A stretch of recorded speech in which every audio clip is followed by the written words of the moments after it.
leaving Edgar's band, I came out, you know, and I'd done the Boz Skaggs thing. But leaving Edgar's band, I came out to California and put the word out that I wanted to start a rock band myself, and got this call from this guy named Sammy Hagar, and he said, "I'm your man, I'm your man," and because he had just seen me play on stage with Edgar Winter at Winterland, and you know he wanted some of that big rock stuff.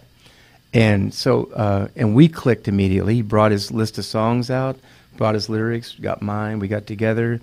I'd known Bill Church from Van Morrison days, who played with me, and Sam had done some sort of a demo with Denny Carmassi, who I drove up to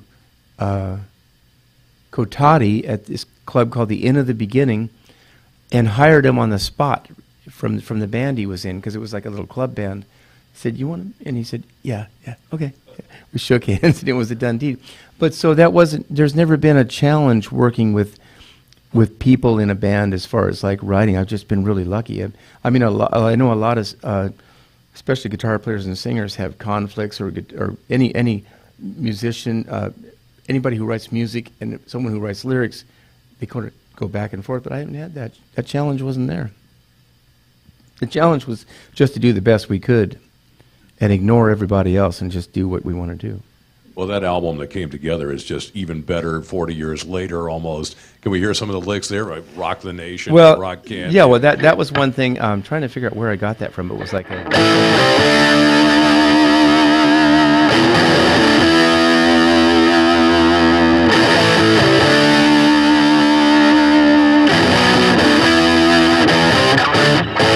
I mean, the most simplest, elementary riffs. I mean, parallel riffs on the, and I'm trying to remember where I got that. I'm looking back, and I think I might have some of it might have influenced me literally from MC5. You know MC5? Yeah. That I think that Rock the Nation might be a slight influence from.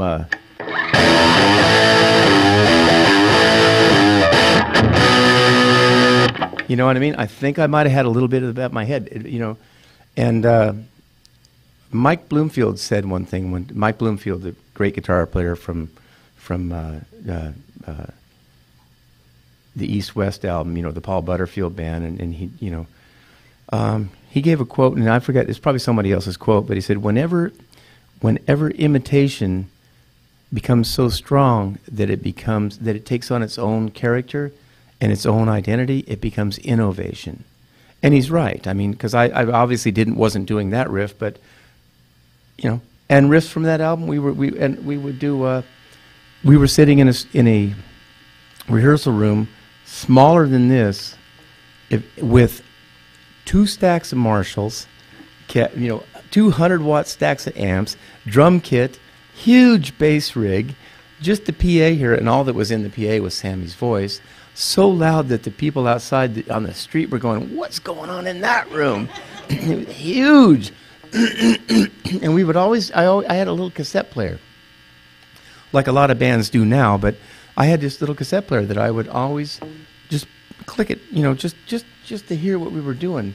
And I know that we were all, of course, like massive Zeppelin fans, along with Deep Purple, along with Robin Trower, along with The Who, along with the Stones, and you know, just big fans of current cool heavy music.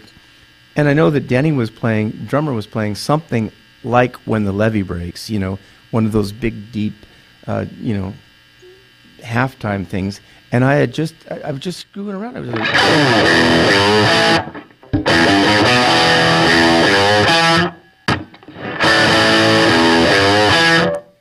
and so we ended up playing this riff, and that sounds pretty good.